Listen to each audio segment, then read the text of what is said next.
development and good evening, everyone, and welcome. My name is Khadija Stewart, business coach and strategist, and CEO of Deej's Diverse Training Services and board member of VAAEN.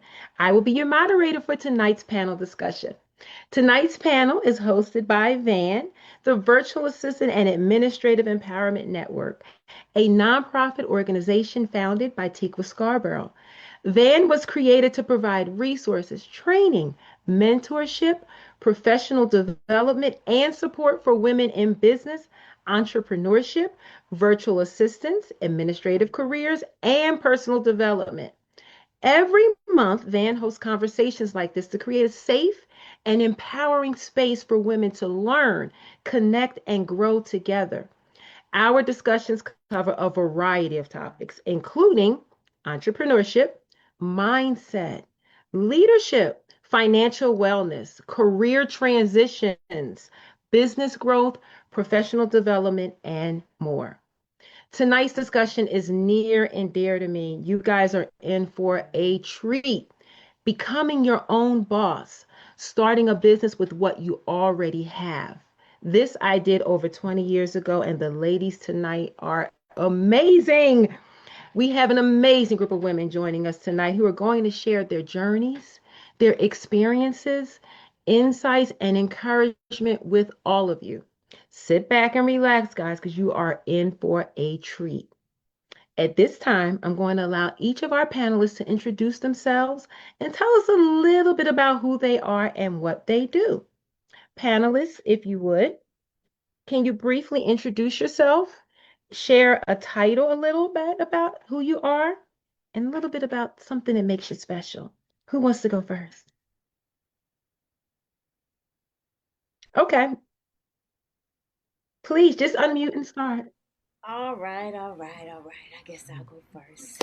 I'll go first. My name is Tonya Franklin. I am from Jackson, Mississippi. I relocated here from upper Mississippi, rather, was central Mississippi, about 25 years ago to go back to school, and life ended up happening. But I am now in the stage of regrowth, rebuilding, and I am the marketing and chief publicist of MJS Communications. And I love reading and I love helping people. Thank you, Tanya. Welcome. Welcome. Dr. Cox, I'm here. All introduce right. yourself. So I am Dr. Jacqueline Cox. That's honorary, okay? Because I don't want nobody to be doing me like y'all doing old girl, okay? I got my honorary doctorate up. It's a HC behind it, okay? I gotta let that be known. Don't come after me, okay? We I am an won't. author. I am a publisher. I am a podcast host, a creative, a mama, a wife. I wear a lot of hats, okay? But at the core of it all, I am somebody who turned pain into purpose. Mm, So if we're talking about my journey, it wasn't this perfectly polished success story some people see online. I grew up navigating foster care, grief, instability, domestic violence, rejection, and just a lot of life transitions very early on. So writing kind of became like my safe space before it ever became a career. It was therapy for me first. Um, Over time, those journals, poems, personal stories, it turned into best-selling books. It turned into publishing opportunities, speaking engagement, podcasts, and eventually what I have now, which is Listen Linda Publishing, brand and marketing, where I help other people tell their stories too. And I also started the Linda Listens Foundation, which brings domestic violence survivors and underprivileged youth, and I publish their stories for free. And honestly, one scripture that carried me through so much was Romans 8 and 28. And we know that all things work together for the good of them that love God, to them who are called according to his purpose. Because there were seasons where I didn't understand where I was in them. But looking back now, I can see God was still working even in that chaos. So I'm just glad to be here, glad to be a part of it, and a part of all of this going on today. And I just welcome everybody and thank you all for having me. Welcome. I'm sure you have a lot to share. A lot. I'm excited. Krista Lore. Hello, hello everyone. Good evening, good afternoon, wherever you're at in the world. I'm Krista Lower Cruz, and they actually started calling me the shift doctor. And it's because shift happens, and I've been through several different shifts in my life. And so I spent 22 years in the United States Air Force in the military, retired 2 years ago. Yes, thank you so much. And earlier on in my career, actually, when I was starting my career, I was an NFL cheerleader and a professional dancer and a professional athlete. And so I realized when I too was in a toxic, abusive relationship and my entire body shut down. I spent 6 months in a wheelchair while they tried to figure out what was wrong with me. And all the doctors were poking and prodding. And I'll tell more of my story if you like. But what I realized is I had to stand up for myself and have a voice. And I literally crawled out of that wheelchair to now almost 28 marathons next week and a 50-mile race with no medication. So this is all about the power of mindset, fitness, holistic wellness. And then I started a business to help other people navigate those seasons of change. So I'm Crystal Laura Cruz. I'm really excited for this conversation because I just really love to inspire people and give them tangible, tactical tools and resources to live their happiest and healthiest, and eventually their wealthiest. Welcome and thank you. There's so many women are going to learn tonight and they're going to take from you. Oh my gosh, thank you for joining us. Thank you. Jacqueline Woodard. Good evening. As I've been introduced by Jacqueline, it took me 60 years to grow into Jacqueline because, when you're a baby, people give you the name that they want you to have. But God gave me a name, and my name is Jacqueline. It took me 60 years to grow into it. So I learned the name, the meaning of the name. The meaning is Surplanter. I am rooted, grounded, and planted, and nothing and nobody can move me until God says move. So, regardless of what the wind does outside, Jacqueline's going to be right where God has her being for that day, that hour, that time. And the only one's going to get me to move is Him. My favorite scripture is Jeremiah 29:11. For I know the plans for you, declares the Lord, plans to prosper you and not to harm you, plans to give you a hope and a future. And trust me, when I say a hope and a future, I started this company, Dare to Dream, and I also have a nonprofit, All in the Family, and they kind of co-work together. And I'm working more diligently on Dare to Dream right now, and we work with all sorts of people. We do teenagers, 18 to 21. We work with them to workforce development, resume writing. Then we look at adults that have a desire to go back to school, and we work with them to get all the roadblocks out of the way so they can go on and move to the next stage of their lives. Because it's all about feeling good on the inside about what you're doing and where you are. Because if you don't feel good about yourself, I don't care how much someone pours into you. If you're an empty bucket and you're not putting anything in there yourself, nothing is going to move you until you realize who you are in Christ and build from there and take the resources that that offer to you to better yourself. So that's a little bit about me. I'm a GG of two, a little boy and a little girl. My grandson is actually playing his first scrimmage football game in middle school, 12 years old. So I'm really excited, and I'm getting telephone updates every now and then. So I'm excited to see what he does tonight. I'm his equipment manager, by the way. Welcome, Gigi. Thank you. Welcome.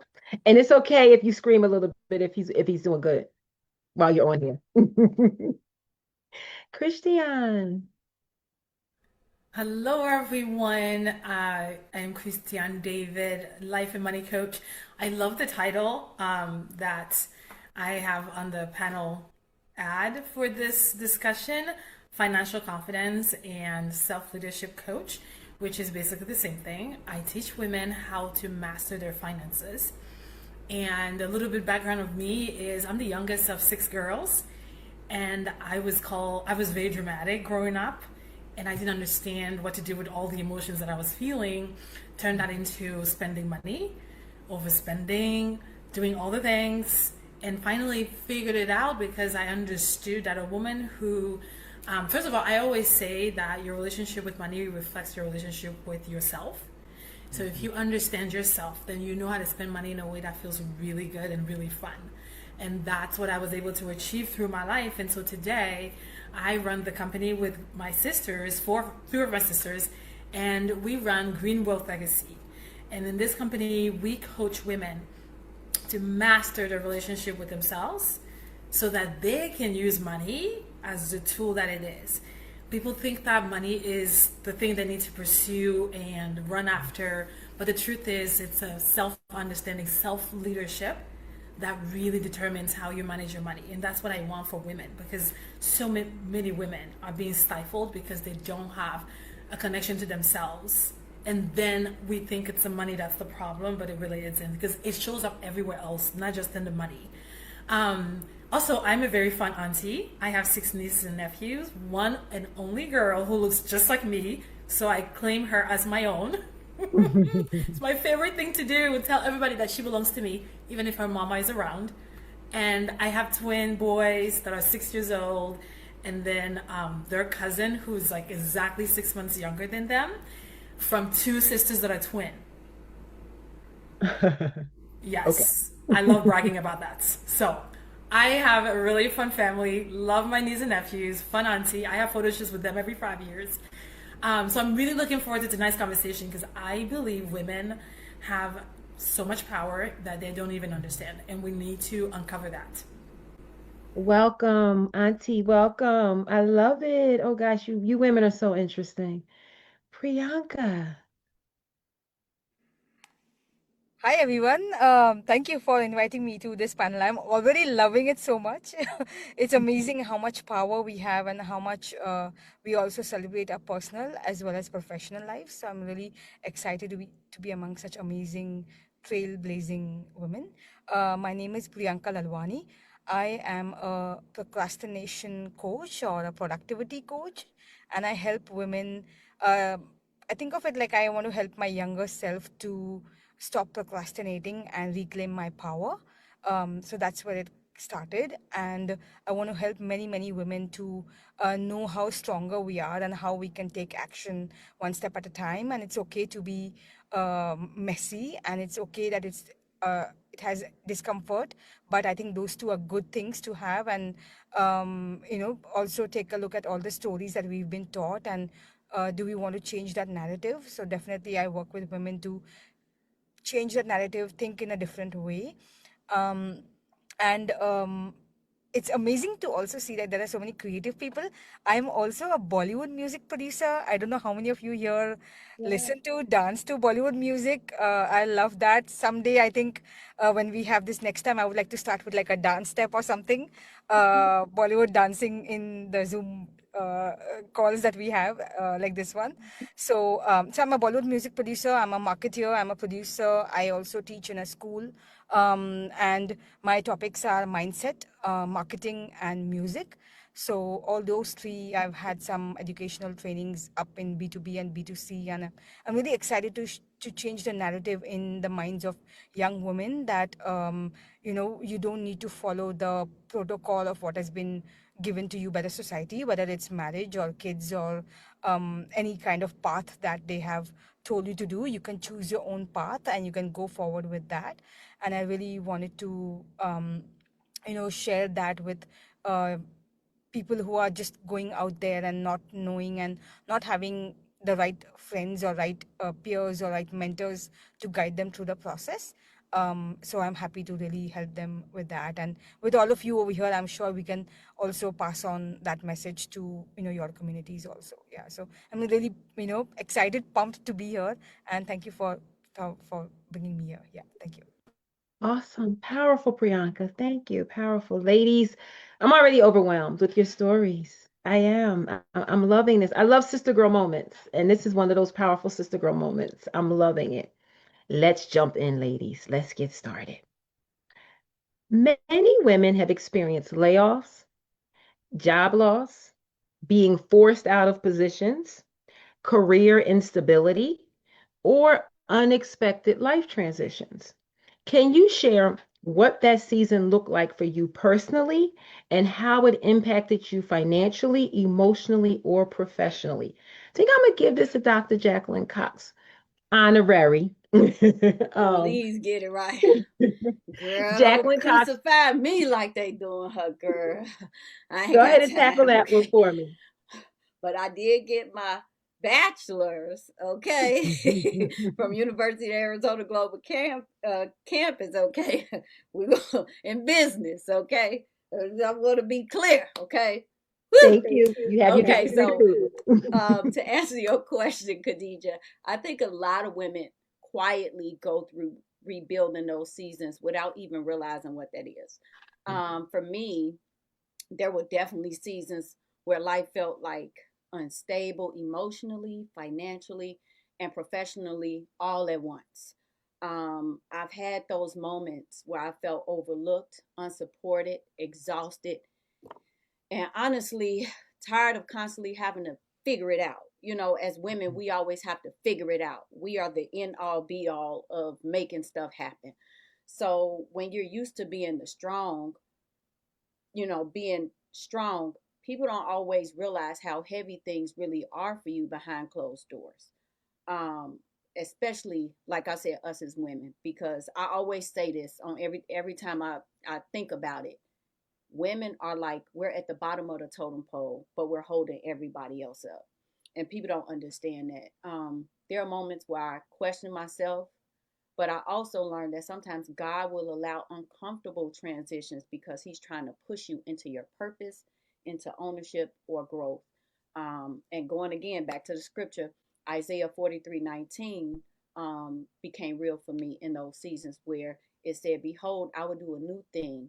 Now it shall spring forth." So sometimes the old seasons has to close before a new one can be born. That's all I got. Thank you. Powerful. Wow. The old season has to leave before the new one can be born. Ladies, hear that, right? Because some of us are in our old season still, right? Anybody else want to tackle that question? What did that season look like for you? Christian?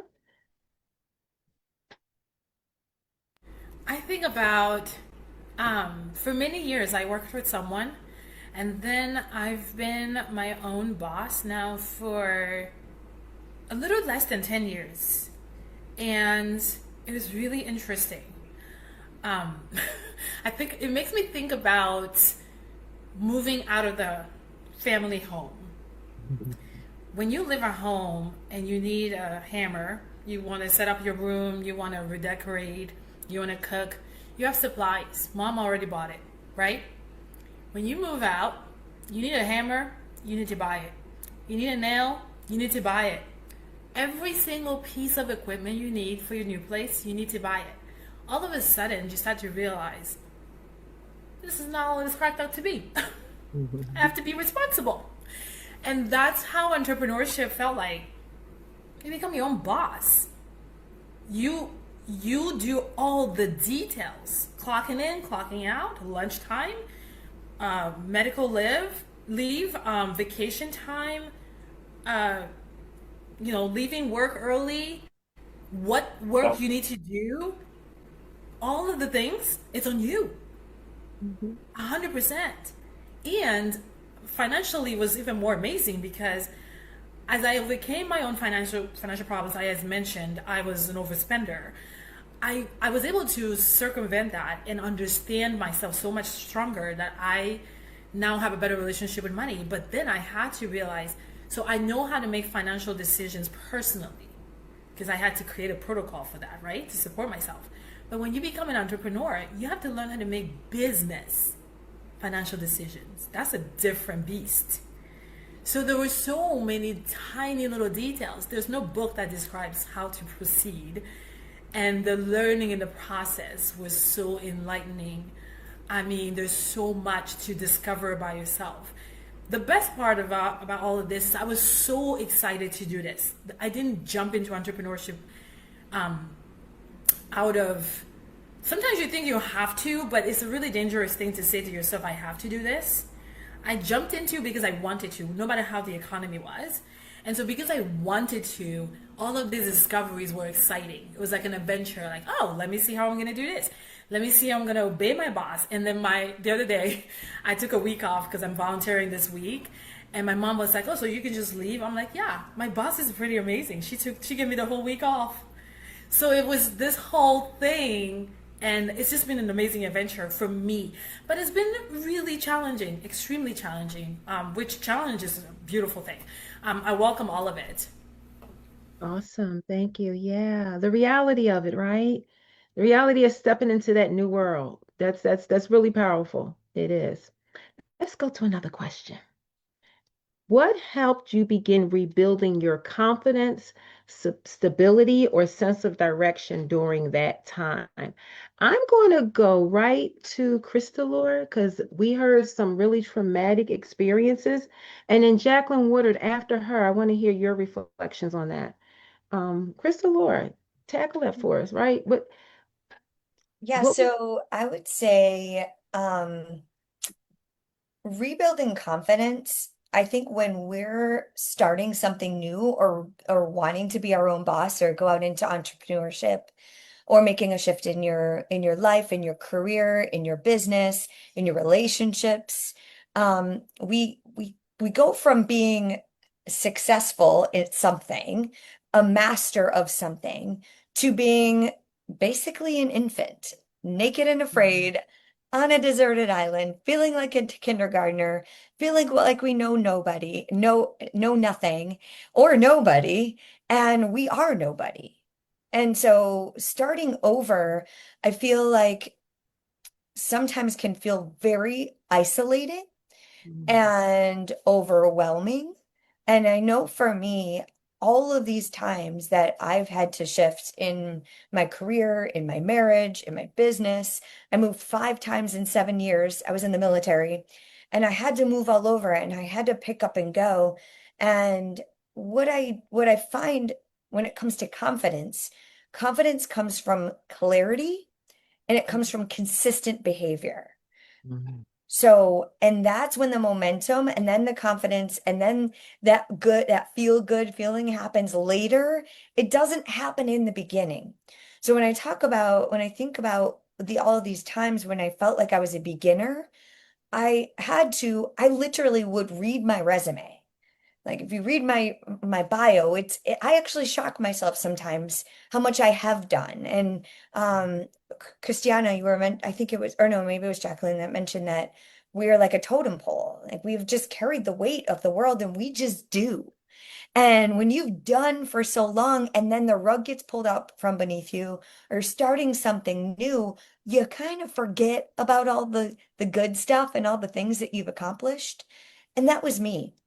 And it really Mhm. wasn't until I had a coach that I had to I got a scholarship. I poured my heart out to this woman who was helping transitioning veterans find their service and their purpose after their service. And I just like, I don't know what I'm doing. I've been broke and without a job for 6 months.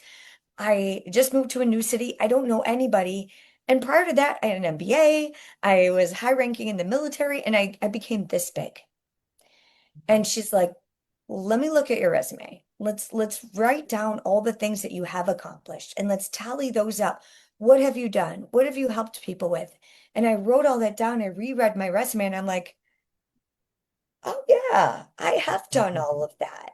And that gives me just a little bit of a standing ground to be like, okay, if I did this next season, yes, it's going to be scary, but I'm not starting over. I'm starting I'm starting something new, which I've never done before, but I'm not new to this. Mhm. And so I think that's why I love this conversation of being your own boss and really capitalizing on your strengths, your experiences, your education, all the things, even the things that aren't certified Like the thing that people tell you that you are magnetic about, I think if we can capitalize on those, that's what breeds the confidence. And then doing those over and over again and not trying to go up a wall or do something that someone else has for you when like your worth, your God-given gifts. Let's figure out what those are and you can be unstoppable. And like I would say, you can't argue with this passion because my energy will just pierce through your screen because I'm in alignment of my God-given gifts, my experience, my credibility, my integrity. And I'm just like, it's so narrow. And that is what breeds the confidence, I believe. And obviously, there's health, there's all the other stuff. But I think when we can truly step into our gifts and you capitalize on our experience, even the not so good ones. And I heard this from a coach. It's the story that you don't want to tell that you're gonna be able to help people with. And I got some ugly stories, y'all. And I'm telling you, I've been hiding them away. And I'm like, yeah, we're not gonna talk about those ones, but those are the magic ones. So, and it's scary, but it's worth it. So I'll end there. Awesome. I want to say also thank you for your service. I didn't Thank get a you. chance to say that, but sis, thank you. Oh, finding the confidence from within. You got it already. Look at the bad days. It'll bring up the good ones, right? Mhm. Love it. Jacqueline Waters, what does that look like? What did it look like for you in that season? Where did you get to rebuild that confidence from? Rebuilding the confidence was I went through a divorce uh, in December some years ago. Just walked in and say I no longer want to be married. I Mm, had two children, two girls, and it shocked me. So every day from that time on, from December to May, I was like a dead person. I wouldn't even go outside. Going to work was not even happy or anything. So I packed up, moved everything, got everybody settled after the girls got out of school in May of that year. Um, and I'm silly, but God is funny. One of the things that I hold on to is because of the way everything happened, I always think of it as God's way of moving me out because He does not want me to be trampled on. He didn't bring me in this world for that. He brought me in to be the strong, independent woman that only needs Him when it comes to that aspect of building and putting confidence in me that I had. And it crushed that confidence in me when that happened because you never ever think that you walk down an aisle and then, 2, 3 years later, somebody comes in and says they just no longer want to be married. So after I went through those dark days of not talking to anybody, barely eating, not going to work, I just began to pray, and God says, "Okay, girl, let's get up. These girls got to go to school, so you've got to have some place for them to live." So I always make silly jokes about it now that God didn't put me there just to have a story to tell, but to really look at the quality of life that I could have without that peace.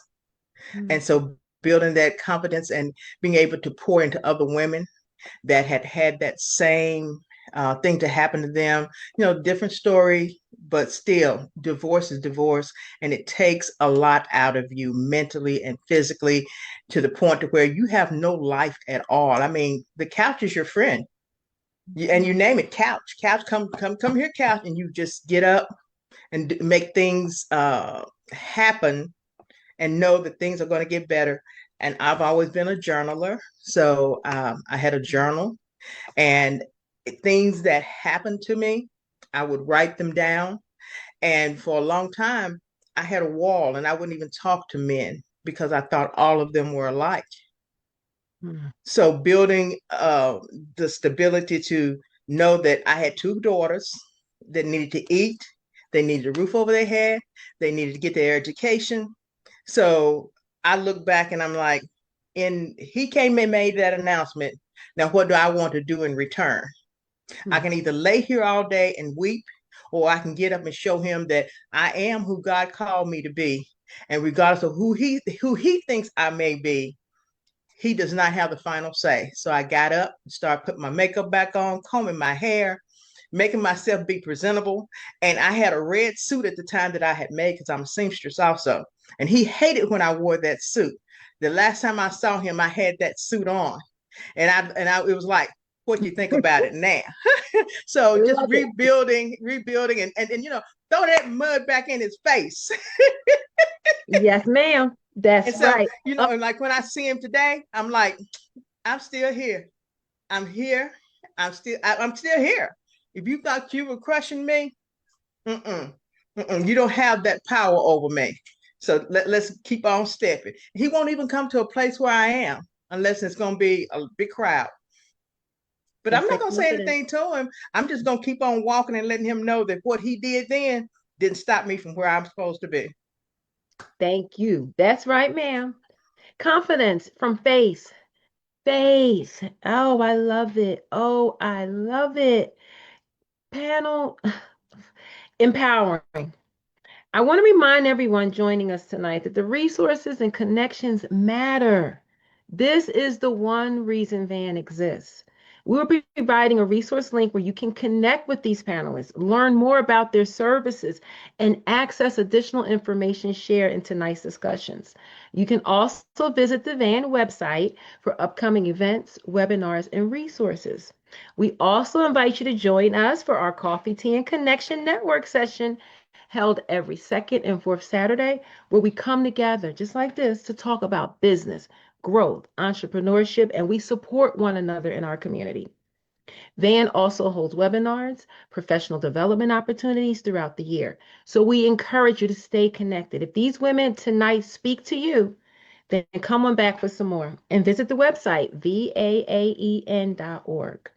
We are going to jump back into some more questions because we have some more awesome women to give us some more awesome information and stories. So I am going to ask the next question, and I'm going to ask this one of Priyanka. Now, sometimes we overlook the value of what we already have. What skills, experiences, or strengths did you realize could actually become an opportunity, business, or next step for you? I love this question. Go ahead, Amazing. Priyanka. It's an incredible question. For me, like I said, I am a Bollywood music producer. For me, that tool was literally my voice.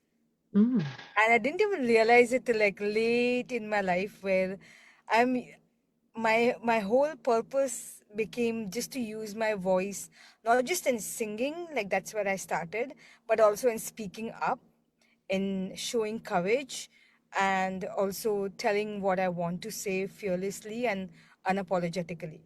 So I think there are a lot of resources that we already have, and normally it starts with physical resources, like materialistic resources. But I feel like if we look within ourselves, we will be able to find a lot of like hidden treasures, like I consider it, and we can harness that and we can use that as a catalyst for making a change and inspiring other women. So I feel like for me it was definitely my voice where I got started with, oh, I can speak up, like I'm not, like I can argue or I can question what I'm being told to do, and do I want to do that, and going from there onwards to really letting go all those expectations that were put on me as a woman, to say, you know what, I don't want this, I cannot do this, and really speaking up and sharing my opinion unapologetically and fearlessly and fiercely and ferociously, so that I am proud, like my younger self is proud of myself right now, and I keep becoming the woman that I want to become. And I also keep inspiring and taking people along with me, taking women along with me in this journey. So yeah, so that's my story in terms of like the tools, and it was my voice. Yeah. You found your tools within yourself. I love it. Yes. So many women don't realize that they have all they need within themselves. Oh, powerful, Priyanka. Tanya, tell us, what about those experiences and those tools and what did you use? Tanya, are you with us? I know we can't hear you.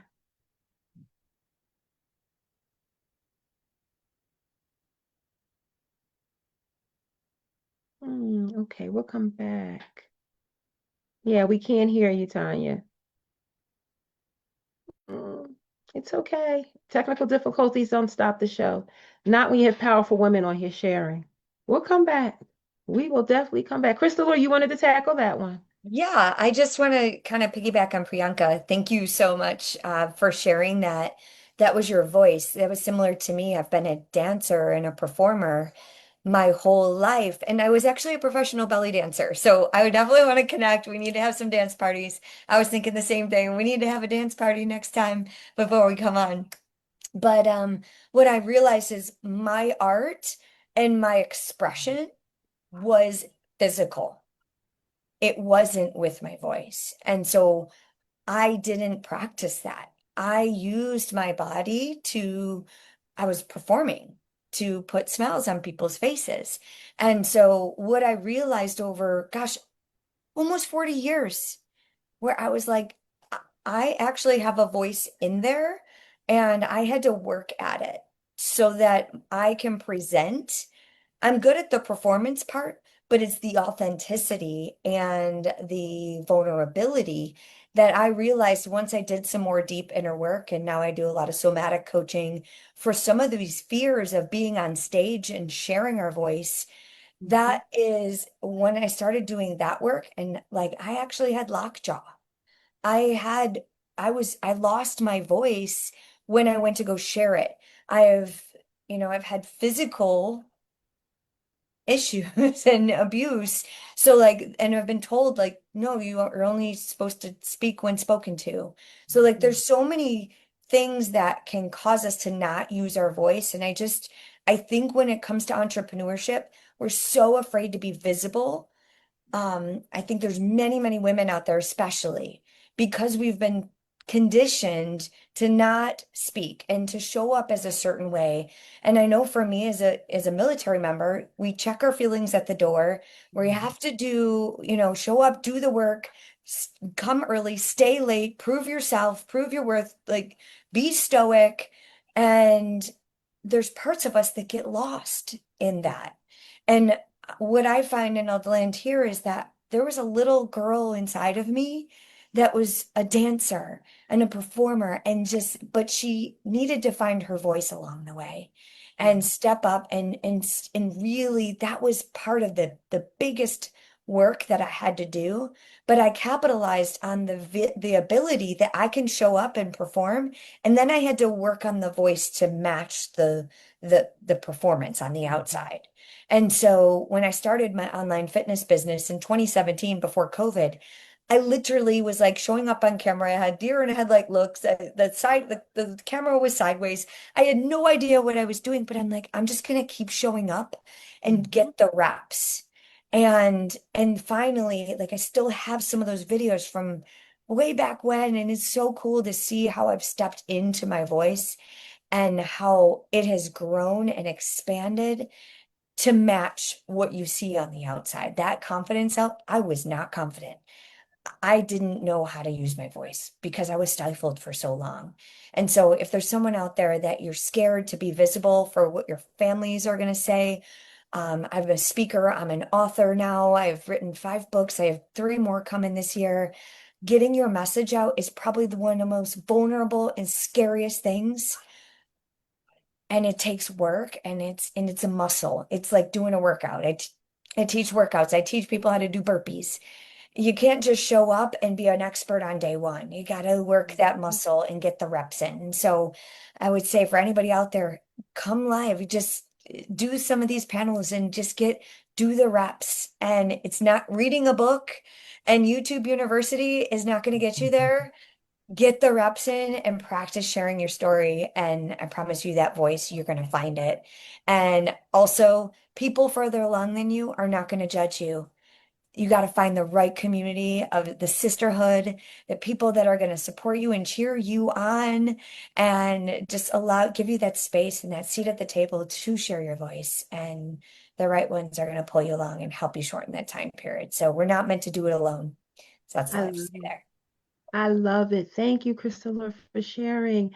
You know, I coach, business coach women specifically, some of them in trauma, some of them in some of these experiences, right? And one thing I tell them to do, look in the mirror, talk to yourself. I love the fact that you said you were smiling and it was stuck, like lockjaw, right? Because you smiled for everybody else, but look in the mirror and smile at yourself, right? I love that. I love that. We're gonna go to another question. Let's get into some more stuff. Wow. For women who are considering entrepreneurship or creating additional income streams, what advice would you give them about getting started, right? That start is key sometimes. It's really key. Jacqueline Cox, come on now, you shaking and moving. Let's go. Tell us. What's that key to getting started? Well, uh, start before you fully feel ready. Seriously. Mm, A lot of people think they need a huge budget, a perfect website, or thousands of followers before they can begin. But most successful businesses usually start with somebody deciding to use what they already have access to. Kind of like me. Like, I realized my voice was valuable before I even realized it was marketable. Real talk. Like, even back in school, people would pay me to write essays and poetry for them. Storytelling, it came naturally for me. But because it was natural, I underestimated its value for a long time. I also realized I had gifts. You know, I was always singing, I was always writing music. So that always came naturally to me as well. So when I started, doing branding and strategy and using my creativity, it started to help people to bring their visions to life too. So what I'm basically is trying to say is that pay attention to what people naturally come to you for. Not what you think you got to go to school for, not what you think you got to research, not pay attention mhm, to what problem that you solve easily. What did you survive that somebody else is currently trying to heal from? There's purpose in that. I went through so much in my life, and poetry was my gateway. And I was scrolling. It was right after COVID. I had just shut down my cryo skin shop. Before that, I found out I had lupus, SLE, mm, and I was, kind of almost like forced out of my job at DCFS, and I didn't know what I was going to do. And I was scrolling one day. I was sitting on my couch. My husband was playing his video game, and I'm scrolling on Facebook, and I saw an ad that says 21-day poetry challenge with Book Leaf Publishing, right? And I was like, oh, I'm going to do this. So I did it. And that book catapulted me into book groups on Facebook and stuff like that. And before I knew it, I was like, you know what? I'm going to write my book. I'm going to write a story about my life. I got stuff I want to say. That book, Mountains Can't Rise Without Earthquakes, stayed on #1 bestseller on Amazon in all categories for 91 days, like Psalm 91. And it's still there today, 4 years later. Best-selling author. Okay. And from there, I have written, actually, did I've been the visionary for 11 anthologies, all bestsellers. I've published over 200 stories. All my clients, every project that I've ever touched has hit bestseller. And it's not because of a strategy or I'm doing something, no, it's when God has favor on your life, you're going to be like Midas. Everything you touch is going to be golden. So God gave all of us gifts. So you have to realize that your life experience becomes qualifications too. God mm. don't call or qualify, he qualifies the call. So there's a scripture in Proverbs 18:16. A man's gift make room for him. And I truly believe that all of us are sitting on gifts that open doors if we stop doubting what God has already placed inside of us. And I truly believe that. And I think because I have believed that so much, that's the reason why, you know how they say God will put you on a platform for the world to see? 87 countries, 588 cities. That is my brand. That is where people are hearing me from. And I would never guess the people in Japan and Argentina and China and South Africa, that is my main platforms right now. So you do the work, but you also have to know those gifts will make room for your inheritance. All you have to do is just trust God in it. That's all I got. That's a whole lot, sis. That's not all. That's all because you gave a starting point. And it sounds like to me the starting point is recognize who you are. Just recognize who you are. That's the best place to start. I love it. Ladies, this is too good. We're getting into time. I've got to get through some more of these questions. Tanya, are you with us? Are we going to be able to ask you a question? Yes, I'm here. Fantastic. Okay, you have the next question up then. Entrepreneurship and rebuilding are often glamorized online. We all know about the bling bling society, right? What were some real challenges you faced while rebuilding or building your business that people don't even talk about enough? Oh, time, support. I struggled very early on in my business with trying to find my tribe. It Mhm. was a lot of hit and miss, a lot of me trying to fit in spaces that didn't serve me. Um, and I tried to create myself in a way where I would fit what everybody else was doing. Mm. And because of that, I think that hindered me a lot in growing early on in my business. After I lost my job and then I became homeless, like literally like 8 months after that. And I had already started my business, but I was just in the beginning stages. And so I was looking for a life raft. I was looking for somebody to come and help me and save me. But I had to realize that the gift that I already have, that those gifts will be the ones that open the doors. I don't have to try to fit into what everybody else is trying to do.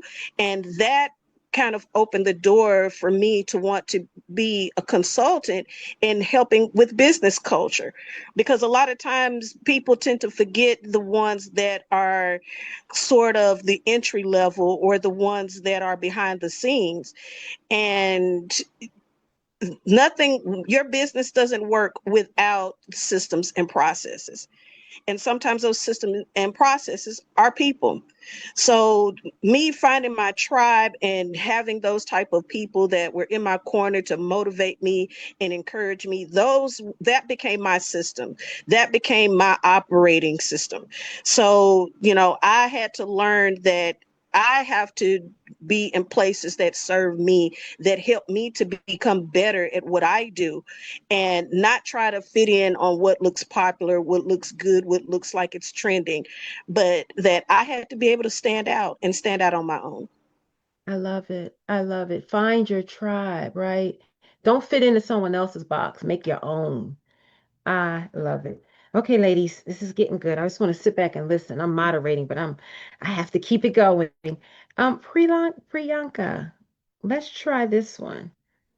What practices, resources, tools, habits, or support systems help move you forward during your rebuilding season? So I know earlier you were saying you pulled in on your strengths and what you were good at, music and dancing. But what other resources did you pull on to kind of get For that me, the next step? number one resource is gratitude. Practicing gratitude every single day, Mm, being thankful for what you have, recognizing your value, your worth, and putting it down on paper, saying it out aloud like you mean it. So I say it like in nature, like I'm talking to myself in nature, and I'm walking and saying that to myself, and that's very affirming. That's really something that helps you, um, recognize your worth and give yourself that self-soothing experience, and give yourself that reassurance that, hey, I'm there, I'm here, I'm there, I've reached here, and I've got this, like, nothing can stop me, like, yeah, I'm unstoppable now.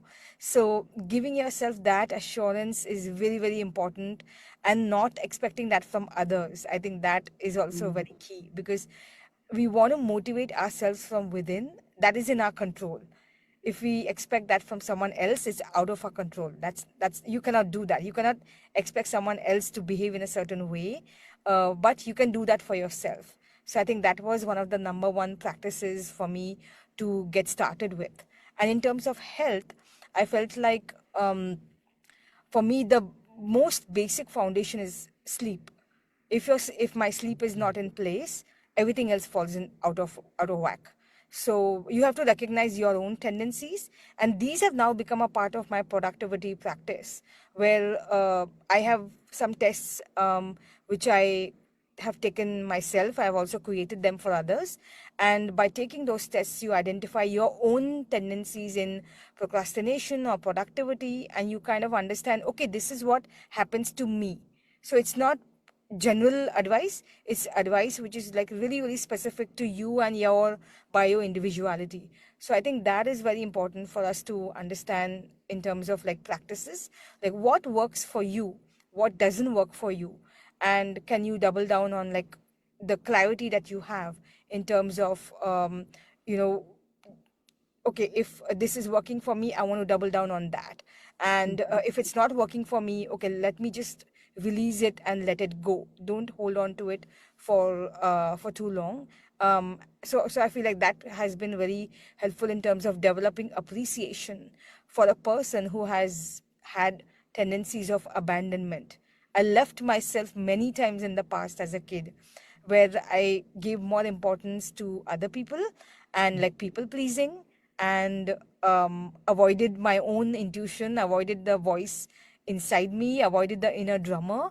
So now it's like becoming more and more clear to me that I need to first be so clear with my own voice, that that itself will lead me to the next thing. I don't need to think about the perception of others, how others are perceiving me. I just need to ensure that I am proud of what I'm doing, and that my younger self will always be proud of everything that I've done till now. Yeah. Awesome. I love that. Oh, I love that. Right? We don't have to be uncomfortable with who we are to grow. And I love the fact that you said find out what you need specifically, right? Because what I need may not be what you need, but I need to know what I need. I love it. Christian, I need you to tackle this one for me. Looking back now, what would you say to the version of yourself who was afraid to start over? Oh, girl, relax. You got this. I mean, and I think it's just the socializing that we are embedded with, right? As women, we have so many things that we think we should be doing right. We should be perfect at this. We should be performing here. We should be, everyone around us should be happy. And this people pleasing, I find a lot of times a lot of women who think they're people pleasers, they're not actually people pleasers. They've just been so accustomed to doing it that they forgot their own voices. And then when they come home to themselves, they realize, actually, no, I don't care what people think. I actually like to focus on what I think first, and then that's what drives my actions. And when you find that alignment, there's so much joy in life. And then you find the alignment around with people around you, because then they start to see who you truly are and they love that version of you. So that's the piece that was missing a lot for myself, because the way I was spending money, I was like, I don't actually like this way. And when you're transitioning from working, getting a salary, to being your own boss, it's imperative, I can't say that enough, that your relationship with money shifts, and that it makes sense, and then it's organized and it's aligned, and that you know what's coming in, what's going out, what you want, who you're becoming, what dreams you want to achieve. You absolutely need to know these things, because the little girl that I was never asked, what do you want? She was lost. That's why she had to like fill these roles and do all these things and be this perfectionist. And so when I look back, I can tell her, relax, just determine what you want and you'll get it. It's so simple, and it's not the easiest thing to do, but it has to be the foundation. You've got to determine what you want, and really allow yourself to go there. And I don't know if you guys all notice here, the theme of this conversation is coming home to yourself. Yes. Hmm. Stop listening. We need to do this. And for me too, stop listening to so much noise. Come home, listen to the voice. She's there. You know what you want, you know who you are. You don't need to learn it from a book. You already know it. All you need to do is just turn on the volume. Right. And you will know exactly what you do. It's not going to be easy. It shouldn't be easy. You should never want it to be easy.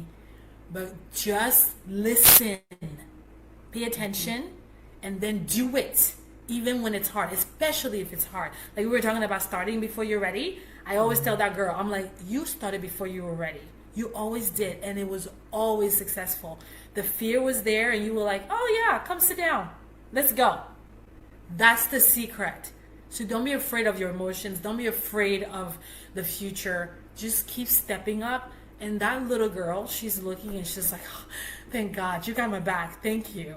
Thank you. So yeah, we need to just keep listening to that voice inside of us. I love it. Come home to yourself.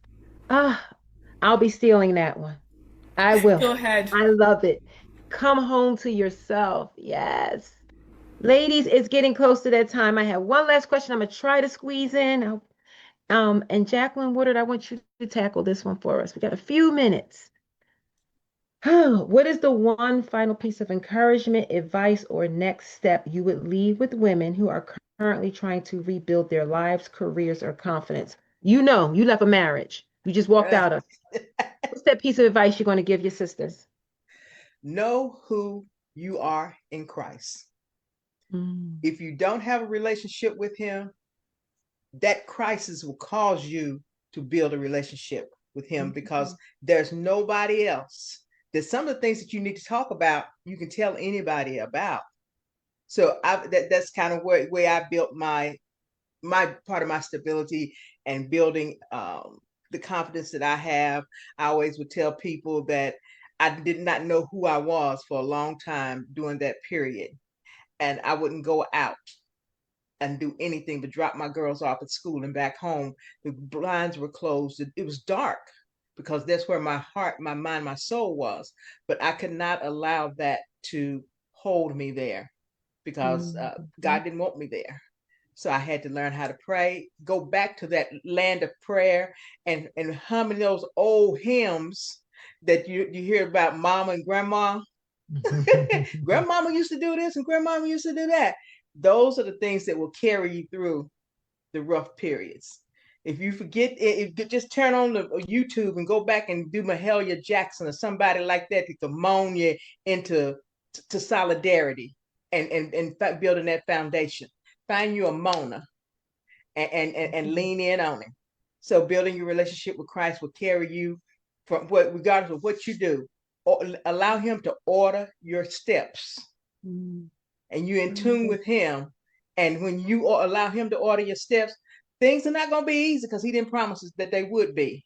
But we will accept them and he'll work through them with us. So that's what I would do with any entrepreneur because it was not easy. Stepping out in entrepreneurship is not going to be easy. It's not going to be glamorous because many days I've gotten so tired that I just want to throw the computer and take the papers that I had to fill all that, pay out all that money for and just rip them up and close the door. But he says, no, sister, you're not going to do that. That's not who you are. And that's out of your purpose when you would do that. So lean in into your purpose.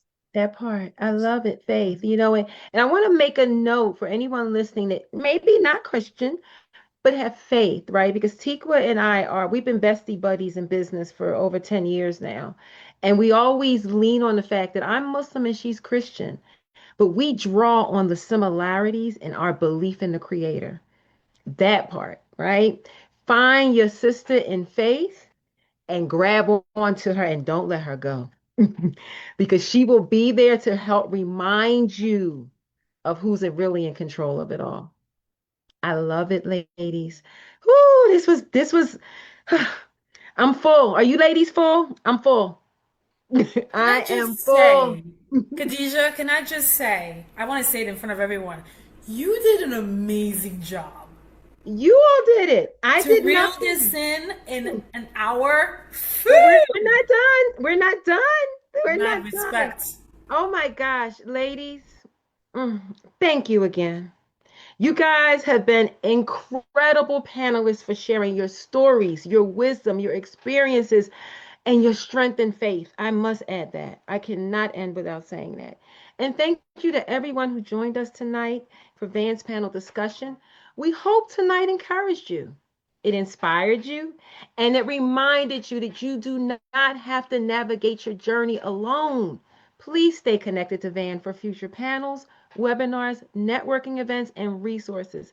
Everyone, thank you for joining and have a wonderful evening. If you've logged on, panelists, hang in. Thank you.